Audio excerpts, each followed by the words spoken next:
Bismillahirrahmanirrahim. Assalamualaikum warahmatullahi wabarakatuh.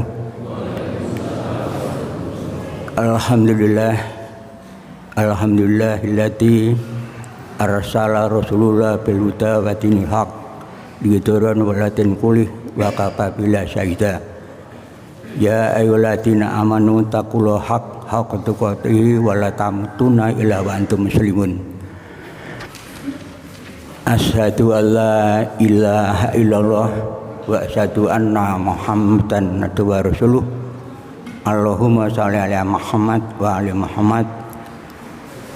La haula wa la quwata illa billah. Alhamdulillah para jamaah sekalian, Bapak Ibu sekalian, pagi hari ini hari yang baik bagi saya dan panjenengan semua. Alhamdulillah masih diberi kekuatan, kenikmatan Islam, kekuatan iman, nikmat sehat, nikmat sempat, nikmat Islam. Inna dina indalahul Islam.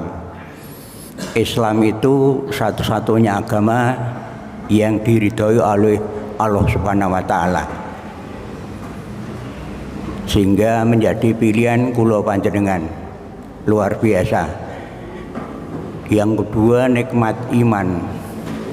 Iman yang pertama, la ilaha illallah, tiada Tuhan selain Allah.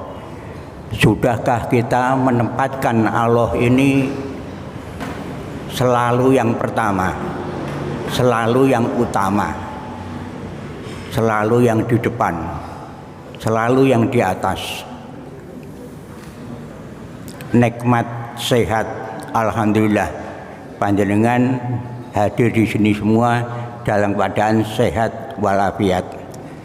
Kesehatan ini nilainya lebih tinggi dibandingkan dengan bumi seisinya ini. Luar biasa. Yang kedua, nikmat sempat. Kesempatan ini, waktu ini, jam ini sampeyan manfaatkan untuk hadir di Masjid An-Nur ini. Jadi yang lain masih tidur, yang lain masih mimpi, yang lain belum bangun, ya, yang lain belum bangun. Walaupun dia juga Islam, belum bangun. Oleh karena itu ini kita syukuri. Yang berikutnya, saya kan bukan ustadz. Saya akan ngomong sedikit kultum. Kemudian nanti yang kedua sekedar selayang pandang Masjid An-Nur ini, yang dulu, yang sekarang, dan yang akan datang.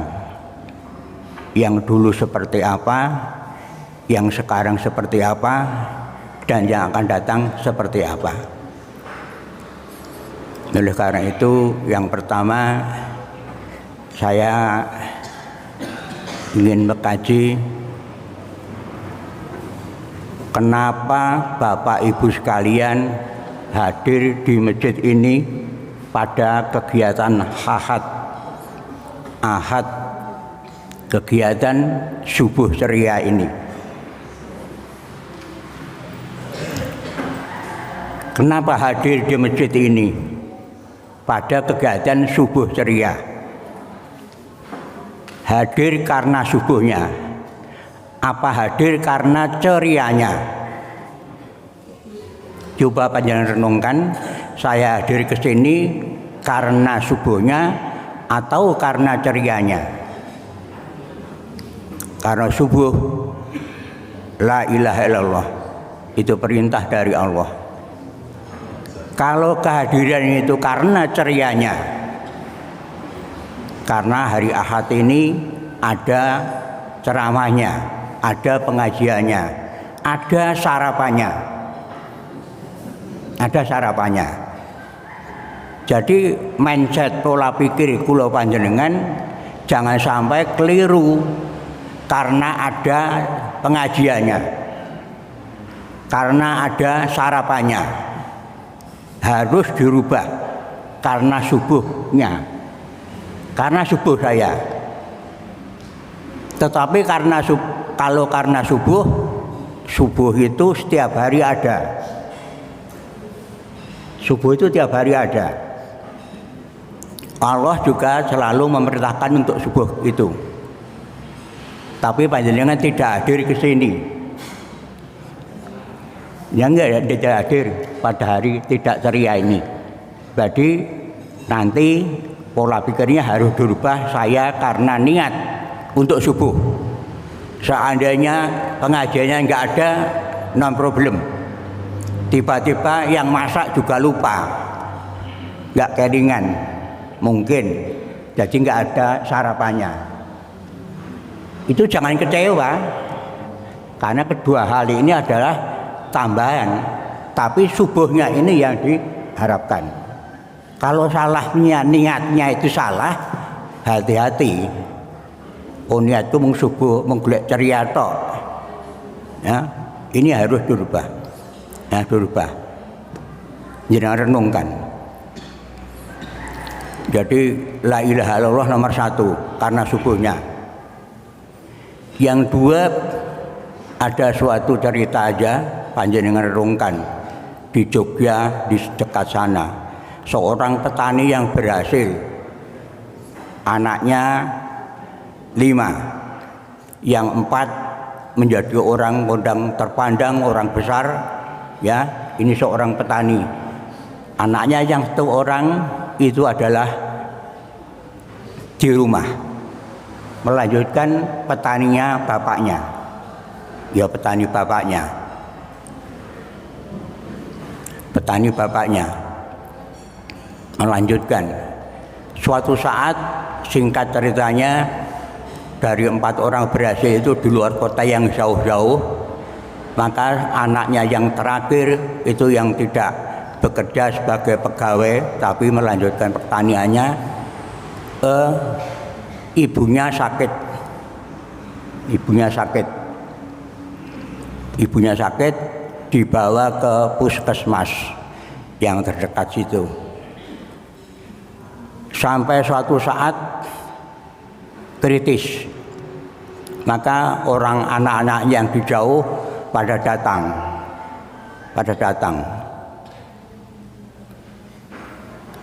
Kenapa hanya di puskesmas, tidak di rumah sakit yang besar di Jogja? Akhirnya adiknya dimarah-marahi, ya, dimarah-marahi. Kenapa tidak bawa ke Jogja, rumah sakit yang besar? Ayo bawa ke Jogja. Akhirnya sampai di perjalanan, tidak sampai di Jogja, meninggal dunia. Adiknya dimarah-marahi. Seandainya dibawa ke Jogja, ibu saya masih hidup. Seandainya dibawa ke rumah sakit besar, ibu saya masih tertolong. Coba direnungkan. Kira-kira kata-kata itu benar atau tidak? Umpama digonyang rumah sakit gede, ibuku masih tertolong. Seandainya ibu saya dibawa ke rumah sakit sana, masih tertolong. Pengandaian ini, umpama ini, bagi orang beriman tidak boleh, tidak diperkenankan. Umpama, karena ya, umpama tadi pengandaian itu adalah mendahului kehendak Allah Subhanahu wa taala. Allah itu sudah menakdirkan batas waktu, batas ajal setiap yang hadir ini kapan meninggal. Kalau jatahnya hidup itu masih, insya Allah masih hidup. Sehingga kalau orang yang beriman meninggal itu sudah innalillahi wa inna ilaihi raji'un, sudah terakhir, sudah selesai. Jadi kalau yang di jauh-jauh nguneni adine sing ngopeni ibune tadi itu suatu tidak pas. Imannya juga masih belum sedalam itu. Belum sedalam itu. Oleh karena itu pengandian itu tidak benar, pengandian. Seandainya ini coba direnungkan khusus pada masalah ini ya, kehidupan dan kematian. Ya, bahkan dan kematian ini sudah pada takdirnya. Cerita yang ketiga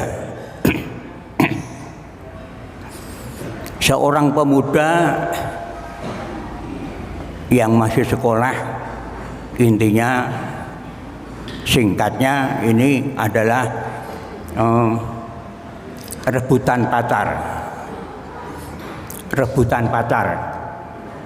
ya, rebutan pacar.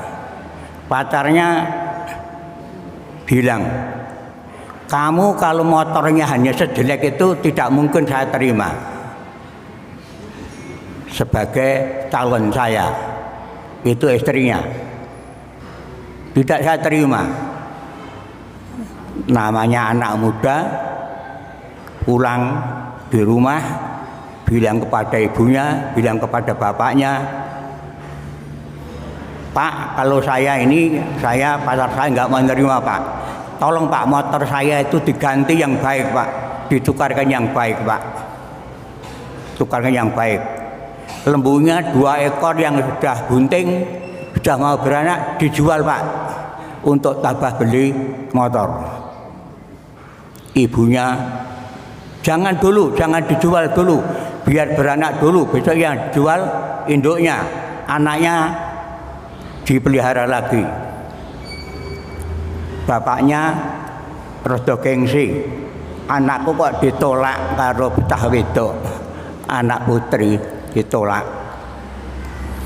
Kalau ngenteni beranaknya, jualnya juga lama, masih lama. Akhirnya bapaknya menjual 2 ekor lembunya, walaupun ibunya tidak boleh. Jadi antara bapak dan ibu ini terjadi pertentangan. Akhirnya dijual sepeda motornya baru, pacarnya mau. Pacarnya mau. Jadi materialistis ini pacarnya. Singkat ceritanya, terjadilah suatu musibah bahwa sepeda motor yang baru itu dinaiki oleh yang minta tadi, anak pemuda tadi. Terjadi suatu musibah, kakinya patah, tabrakan. Pertanyaannya adalah suatu musibah. Apa yang diucapkan kita ini kalau terjadi musibah kepada panjenengan semua ini? Biar musibah, apa yang diucapkan? Kakinya patah satu, yang kiri. Mesti innalillahi wa inna ilaihi raji'un. Astagfirullahaladzim. Adakah yang mengucapkan setelah innalillahi wa inna ilaihi raji'un kemudian astagfirullah ditambah alhamdulillah? Ada ndak kira-kira musibah yang masih mengucapkan alhamdulillah? Ini jarang sekali.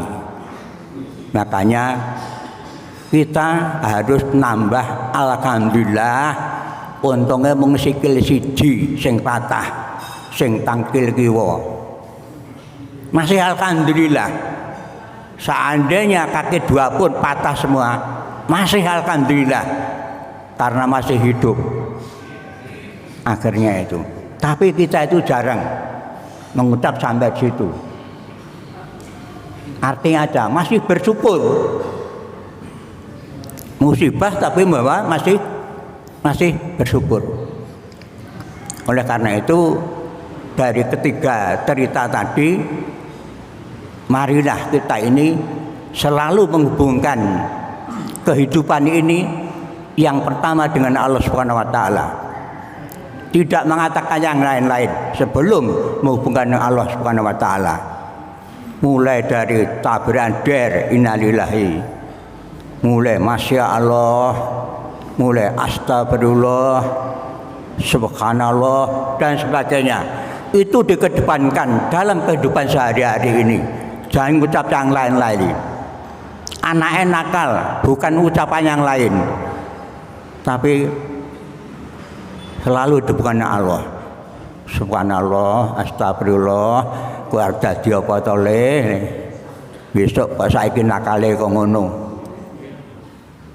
Ini cenderung juga positif, bukan mengatakan yang jelek.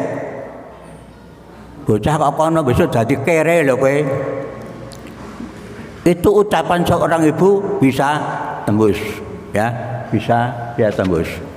Oleh karena itu, tiga riwayat ini saya yang kepingin menyimpulkan bahwa kita itu hidup kapan saja, di mana saja, saat apa saja, kita selalu harus menomorsatukan Allah Subhanahu wa taala. Jangan yang lain-lain.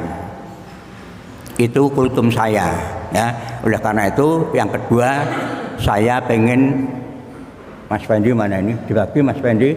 Saya pengen menyampaikan selayang pandang daripada Masjid An-Nur ini. Saya datang di Masaran ini tahun 1983, 83 ya. 85 masjid ini dibangun. Saya dulu datang ke Masaran itu hanya ngetutke anakku sekolah TK Asia tak tutke. Alhamdulillah saya bisa buat rumah di situ. Akhirnya sampai TK Asia jadi, sampai juga alhamdulillah istri saya ikut jadi guru. Jadi ini dulu mungkin yang Bapak Ibu belum lahir, ya. Ini dulu tanah di sini dan di sana di lapangan itu adalah pasar. Ya, pasar dulu. Pasarnya di sini, sana ada pasar hewan dulu. Kemudian dipindah ke sebelah sana, pasar sana. Ya, ingat persis pasar ini saya. Saya kalau ke pasar ini, mbok saya itu dulu selalu merintah saya. Kalau njaluk oleh-oleh itu saya harus golek godhong jati, golek rambanan dong ningkir, podong pohong atau apa gitu. Itu untuk oleh-oleh saya. Pokoknya njaluk oleh-oleh kudu golek apa sik nanti dititipke mboke untuk beli oleh-oleh.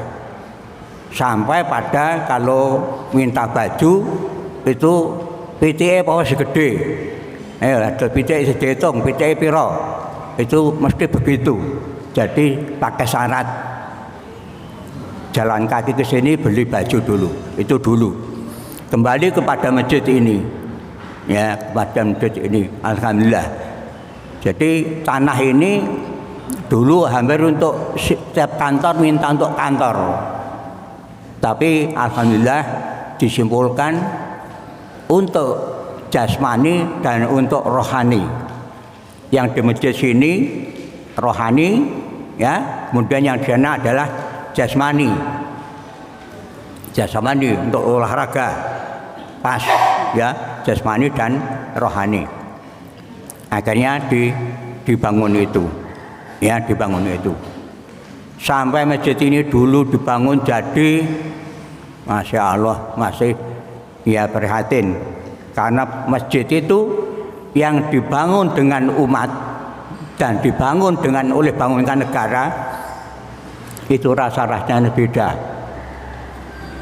Kita tinggal nempati, tinggal ngopeni. Dulu hanya satu masjid ini, ada tempat wudu, sana tempat wudu. Nah, itu aja, yang lain belum ada. Sempat prihatin, kanan kirinya juga luas sekali. Jadi ngopain itu ya repot. Saya pernah jamaah di sini dulu pernah hanya 2 orang. Saya pernah hanya dengan Mbah Parto almarhum. bapaknya Mas Darno ini dulu. Sudah dihukum mati hanya 2 orang. Pernah 3 orang. Mbah Parto almarhum dengan Mbah Hadi itu 3 orang. Prihatin sekali. Alhamdulillah ya, luar biasa waktu itu. Alhamdulillah sekarang karena menjadi seperti ini. Keperhatian itu. Lingkungannya juga tidak mampu untuk ngopeni. Pernah saya nanam kangkung di situ. Sebelah sana saya tanam kangkung dulu.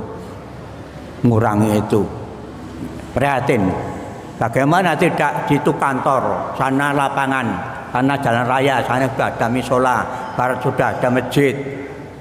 Ya sini belum ada perumahan, masih jarang penduduknya.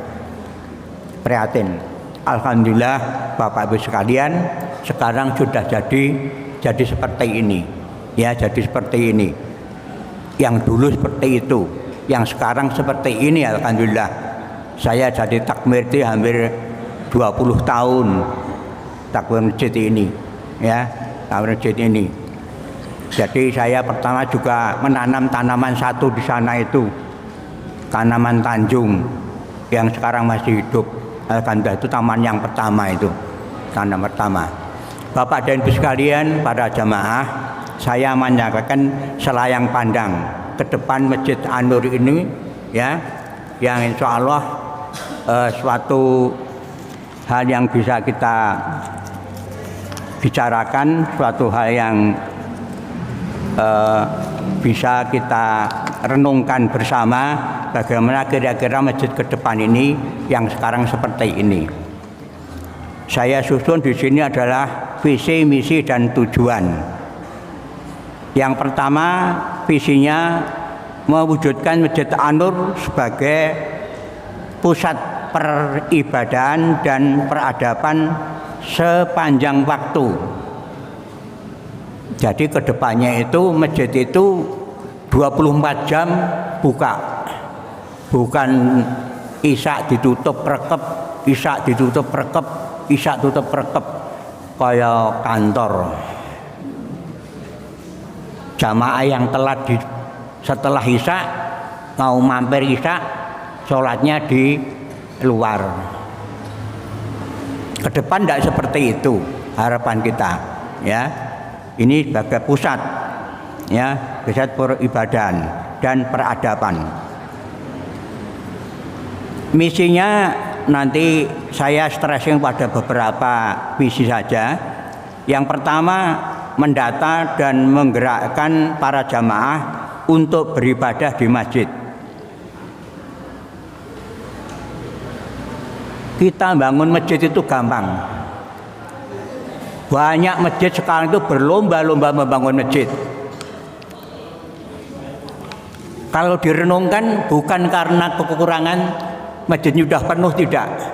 Tapi seolah-olah seperti lomba bangun masjid api-apian, luar biasa. Tapi tidak pernah membangun manusianya. Jiwanya manusia ini digerakkan itu kurang. Saya pernah ke Masjid Al-Jabar Bandung itu, ya. Masjidnya sebesar itu. Saya ikut subuhan, memang berangkat malam subuh di sana dari hotel ke tempat subuhan itu. Berapa jamaahnya? Hanya 1 shop aja tidak penuh.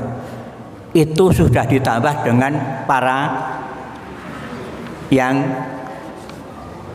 piknik, yang rekreasi. Jadi harapannya itu adalah kita membangun jiwa ini semua didata, dicatat. Yang jamaah di sini, yang calon ini aktif di sini. Ini adalah kiblat di Masjid Jogja. Apa itu Masjid Jogja itu? Lupa saya. Itu apa? Jogokarian. Semua sana itu data lengkap, luar biasa. Ini orangnya dulu dibangun, bukan masjidnya. Jadi sama-sama orangnya digerakkan, didata. Apa hak daripada jamaah itu sampai mengantarkan pada besok akhir hayatnya, ya. Yang kedua, mewujudkan masjid An-Nur yang representatif, aman, nyaman, dan sebagainya.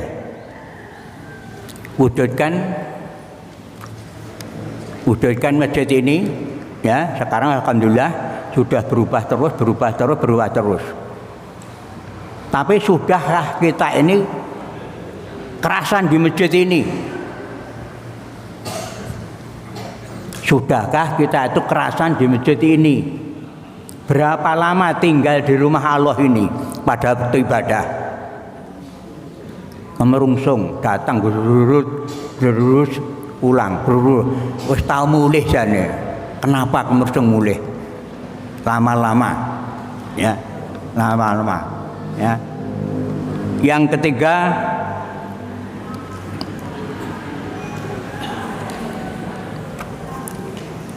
menjadikan tempat wudhu, alhamdulillah sudah seperti bagus. Sudah bagus, tinggal pemeliharaannya. Yang bau wanginya belum kita kembangkan, tempat wudhu yang luar biasa, ya. Mungkin kerannya masih suatu saat ditingkatkan.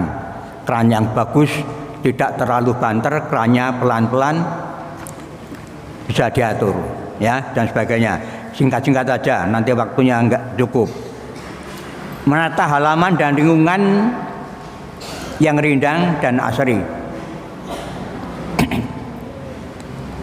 Kita lingkungannya ditata. Jadi masjid bukan dalam masjid, tapi lingkungannya bagaimana indah, bagaimana asri, bagaimana kelihatan sehat, kelihatan rindang. Kalau panas juga tidak menarik, rindang, iup, sejuk. Ya, sejuk itu akan masuk ke masjid ini menjadi juga sejuk, sehingga jamaahnya bisa tenang, ya. Yang kelima, lah ini yang saya stres, yang kelima ini membuat mall An-Nur yang strategis lengkap untuk memenuhi kebutuhan para jamaah. Ini yang menjadi kita, ada kebutuhan kita. Allah itu menyenangi satu di dunia ini yang disenangi, dan satu yang tidak disenangi. Yang disenangi itu adalah masjid. Allah itu hanya masjid. Rumah Anda yang tingkat berapapun tidak disenangi, hanya masjid yang disenangi, yang paling disenangi. Kemudian yang tidak disenangi itu adalah pasar. Pasar itu tidak disenangi Allah. Oleh karena itu saya berpikir bagaimana jamaah ini membuat mall. Kita buat mallnya itu saya lirik di depan sana, bisa ukuran 10 kali 10, 100 meter. Itu sudah bisa seperti Indomaret, Alfamart dan sebagainya. Dari siapa ini? Dari ketua panjenengan. Semua andil memberi modal. Ada yang 100.000, ada yang 1 juta, ada yang sekian. Menjadi modal kita bersama. Modalnya kita. Jadi modalnya kita, yang belanja juga kita. Yang belanja kita, semua belanja di situ. Jangan sampai panjenengan belanja ke Alfamart atau Indomaret, tapi belanja ke mallnya sendiri. Modalnya dari kita, tenaganya dari kita, keuntungan untuk kita. Apapun kebutuhan sampean kita penuhi di situ. Yang lebih penting lagi juga kita menyediakan barang-barang kebutuhan itu yang sudah diseleksi halal. Jadi jamaah ini nanti belanja ke situ semua, mindsetnya, tujuannya sambil belanja sambil ke masjid, sambil belanja sambil ke masjid, sambil ke masjid sambil belanja. Tapi nomor satu ke masjidnya. Kalau yang hadir ini semua tiap hari 5 waktu itu hadir ke masjid ini, insya Allah ini termasuk memakmurkan. Jadi ini sandang pangan itu yang dibutuhkan sudah ada, kita miliki di sini. Masjid ini insya Allah makmur. Dari musafir mau beli sesuatu pun akan tertarik di situ.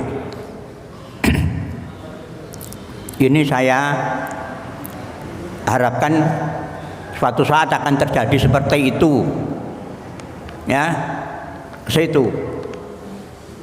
Saya pikir ini juga tidak terlalu susah, tidak terlalu lah, karena ini adalah kebutuhan kita. Kalau tahu ilmunya, tidak usah ke pasar, aduh jauh, lebih baik kita ke belanja ke sendiri. Tiap akhir tahun membuka keuntungan dan dibagi kepada kita semua sesuai dengan andilnya, sampai andil berapa. Insya Allah ini bisa terwujud. Kita niati dengan Bismillahirrahmanirrahim. Mudah-mudahan ini bisa terwujud, ya, mall ini. Yang berikutnya, jadi ini tadi sudah menjawab. Saya pengennya juga Bapak tidak ke pasar, karena pasar tidak disenangi oleh Allah tadi, ya. Senangnya masjid, masjidnya mari kita bangun. Jangan sampai masjid ini lebih baik rumah kita, harus lebih baik masjidnya. Suatu saat ya harus bisa AC-nya ada dan sebagainya. Insya Allah ke situ. Berikutnya yang nomor 6, menambah dan meningkatkan fungsi masjid sebagai tempat peradaban untuk kegiatan pendidikan, sosial, dan hajatan. Udah, ini kita makmurkan. Jamaah pengen apa menggunakan di Serambi itu, di sana itu bisa kita manfaatkan. Hajatan bisa di sana, di situ dekor pasang sampai ke lapangan, sampai ke halaman. Tamu sampean berapa? Kalau kurang sampai lapangan tenis. Tapi di sini sudah muat 500 kursi untuk tamu sampean. Punya hajatan di sini silahkan aja. Itu harapan ke depan, memakmurkan untuk peradaban, kegiatan peradaban. Selain untuk ibadah juga sampai ke situ. Jangan masjid hanya untuk ibadah saja. Sekarang alhamdulillah sudah para dari luar sudah pada datang memanfaatkan untuk kegiatan pendidikan. Ada TK, ada apa dari mana menggunakan. Sekolah untuk sekolah Al-Quran sudah ada dan sebagainya. Alhamdulillah. Tapi suatu saat tiada hari kosong masjid ini. Suatu saat penuh terus ada kegiatannya, ada kegiatan. Itu suatu harapan, ya, suatu harapan kita seperti itu. Jadi kebutuhan masyarakat, sosial, ekonomi dan sebagainya. Yang ketujuh, memberikan bantuan pendidikan, sosial, ekonomi kepada jamaah yang dipandang perlu. Ini kalau kita suatu saat masjid ini 5 tahun ke depan, 5 tahun masjidnya sudah sempurna, sudah representatif, sudah ada AC-nya, lapangannya, halamannya rindang, sejuk di sini, ya.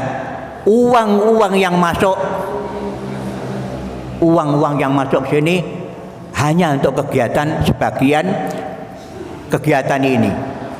Melihat jamaah yang didata tadi ada musibah sakit, kita bantu. Anaknya pendidikannya terhambat, kita bantu. Untuk modal dagang ekonomi kita bantu dari masjid ini. Bahkan sampai mau utang iso bantu juga. Tapi jangan utang terus. Nanti dilunasi utang neh. Utangnya lunas nih. Itu gambaran saya 5 tahun ini sudah tidak mikir masjid. Uang masjid yang masuk bisa untuk kegiatan sosial ekonomi, pendidikannya maju, ekonominya kita, semua jamaah yang terdata. Kita lihat yang agak sana baru sakit, sana rumahnya mau roboh dan sebagainya. Harapan saya itu bisa dibantu dari masjid ini. Ya. Manusianya yang kita pikir ini, bukan masjidnya terus. Masjid itu tidak akan habis-habisnya. Sudah bagus. Ya. Orangnya yang kita garap biar aktif ke masjid. Tujuannya biar memakmurkan masjid. Ya. Orang kalau dibantu tidak pernah ke masjid, ya pikir-pikir. Ya pikir-pikir, dibantu, ya dibantu. Yang kedelapan, menyediakan tempat beristirahat penginapan untuk musafir yang memerlukan. Ini hebat lagi nih. Di tempat sepeda belakang itu ke barat dibangun tingkat untuk memberikan seperti penginapan, kamar-kamar komplit untuk musafir yang memerlukan istirahat. Di situ nanti bagaimana Pak biayanya dan sebagainya. Musafir itu semua orangnya tidak hanya ngamar saja, tapi situ akan masukkan kotak infak. Ya. Musafir kebutuhannya dicukupi, sudah mau sholat bisa, mau makan bisa, mau butuhkan apa di mall ada, kerasan di sini ikut memakmurkan masjid. Nginep rong dina ora apa-apa, 3 dina ora apa-apa di rumah itu. Nggak perlu sampean rumahnya batu rehab, nginep nang kene gak apa-apa. Rumah dibrukke didandani randhe ruang di sini dulu sambil sholat. Tidak masalah, ya, tidak masalah. Oleh karena itu sampai pada seperti itu masjid itu. Ini kiblat pada Al-Falah, Sragen. Kita gabungkan dari Jogokarian dan Al-Falah, kita maju. Kita maju. Ya, alhamdulillah. Ya, alhamdulillah. Kemudian yang berikutnya,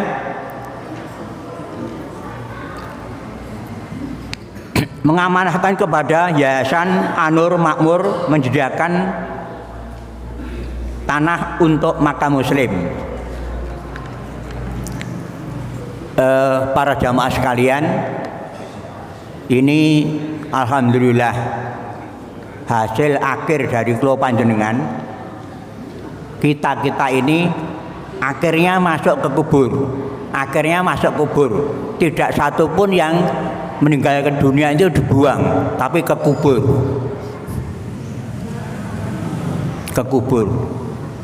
kuburan. Jadi yayasan kita ini sudah menyediakan, Bapak Ibu sekalian,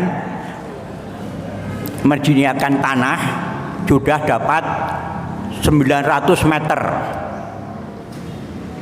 sudah disediakan untuk makam muslim, sudah siap dari Bapak Ibu sekalian, keluarganya. Kalau ini yang wajah-wajah belum siap meninggalkan dunia ini, masih eman-eman yang hadir ini, tapi mungkin keluarga yang di rumah atau siapa nanti sudah bisa digunakan. Siapa yang akan ngubur di situ silahkan, sudah siap. Memang pengurus ini masih ingin menambah 1 kapling lagi karena ada kapling yang belum terbeli. Insya Allah nanti ya uang 50 juta sudah bisa beli kapling itu. Sudah siap. Apalagi yang kita butuhkan? Mulai dari ibadah, mulai dari kebutuhan kita ke masjid terus memakmurkan sampai mati nanti diurus oleh jamaah ini.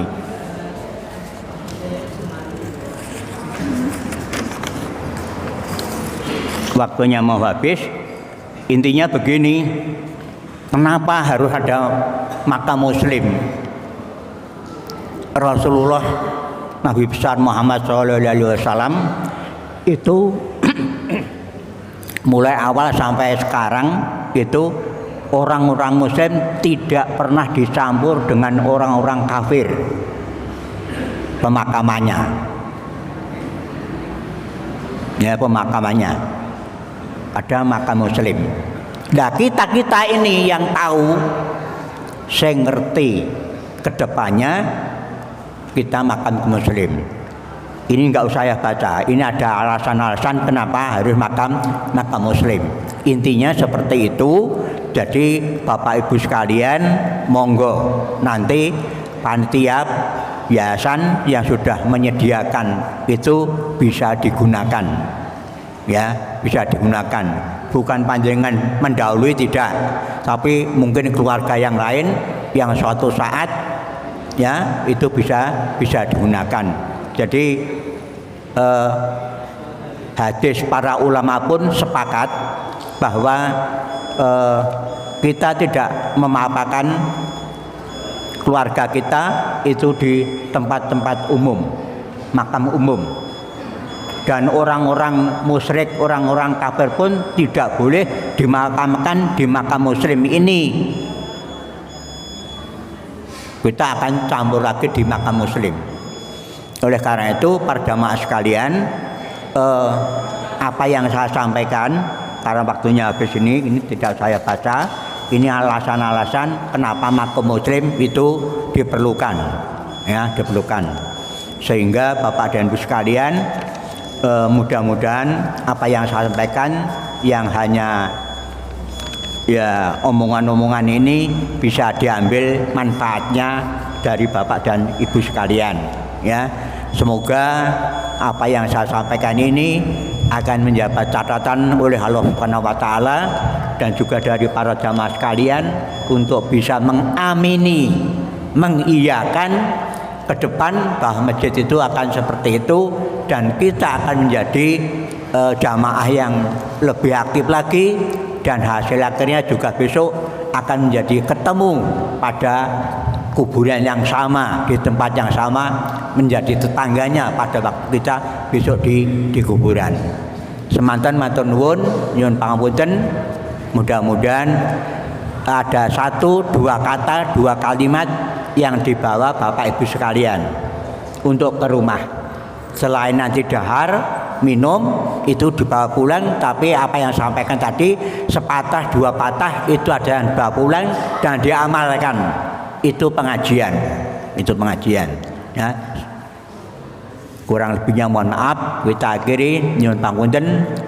Semoga Bapak Ibu sekalian selalu aktif menambah kegiatannya dan juga memberikan wawasan ke depan yang lebih baik lagi ya untuk mewujudkan dan memamerkan masjid ini. Matur nuwun. Assalamualaikum warahmatullahi wabarakatuh.